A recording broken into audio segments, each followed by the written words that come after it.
20 гаруй 23 төрлийн бараан дээр маргаан үсгсэн. Энэ яагаад гэвэл их хурлаар батлагдсан хүнсний хувьсгал, цагаал хөтөлбөрийн хүрээнд бодлогоор дэмжиж байгаа салбаруудыг холбоотой гайл тарифын асуудал туссан тул гэж. За энэ үр дүн гарсан. Бид 8 бараан дээр асуулт саналыг зөвшөөрүүлсэн. 11 бараан дээр нь буулт хийлгсэн. 4 төрлийн барааг чадаагүй.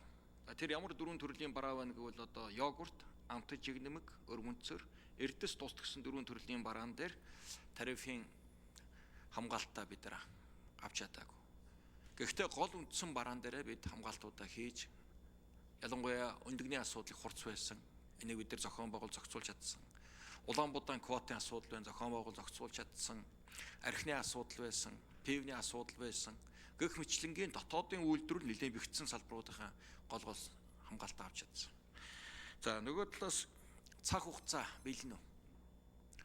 Яг одоо цаг хугацаа нь ирж байгаа гэж бодож байна. Өнгөрсөн 3 жилийн энэ олон ихний төрөний хөрөнгө оруулалт, бодлогын дэмжлэг одоо нь 3.5 сая хүнийхээ зах зээлд ханж эхэлж байгаа.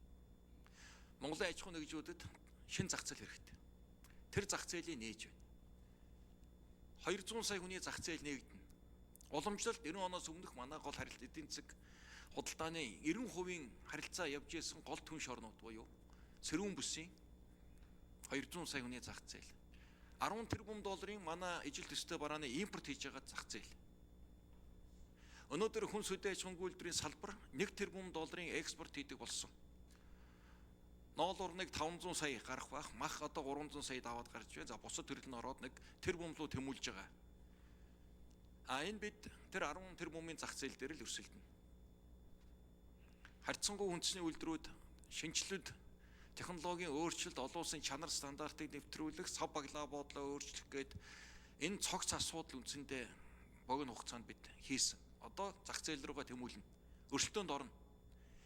Энэ зах зээл дээр бид нар өрсөлдөж гарч чадахгүй бол дараагийн бусад зах зээл гаргахад хэцүү.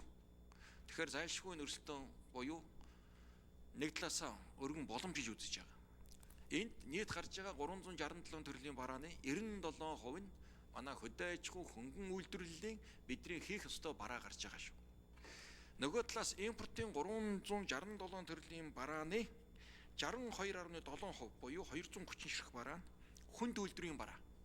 Бидэнд хэрэгтэй машин, механизм, тоног, төхөөрөмж, сэлбэг хэрэгсэл, эрчим хүчний одоо олон төрлийн нэр төрлийн бараа буюу бидний үйлдвэрлэлтгүй энэ бараагаа хямдруулах бодлого. Хөнгөн үйлдвэрийн химийн одоо бүтээгдэхүүн 43 ширхэг бараа байгаа.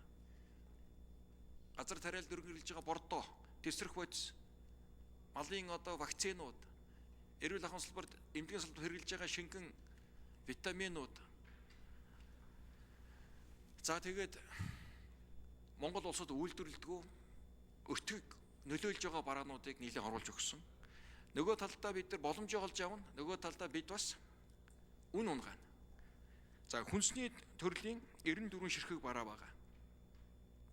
За ийм л өрсөлдөөн болно. 94 төрлийн бараа нь Монгол тарьдаг, ургуулдаг, бий болдгоо одоо 9 чихэр мэтийн ийм бараануудад бид зах зээлээ тавьж өгнө. Ингэснээр барааны сонголт нэмэгдэнэ. Үнийн өсөлт багасна, инфляц буурна. За зөвтгөрлийн шүүн тодруулъя. Тэр 25-ыг харьцах нэг харьцаа буюу 2.5 тэрбум долларын гадаад худалдаа маань хэд болж өсөх юм бэ? Энээс энэ 25-ыг харьцах нэг харьцаа маань яаж өөрчлөгдөх юм бэ гэдэг дээр та 3 жилийн дараах тодорхой таамаглал, тодорхой тоог нэгдүгüүрт нь хэлж өгөөч. Хоёрдугаарт нь нэмээд энэ 5 улс дотроос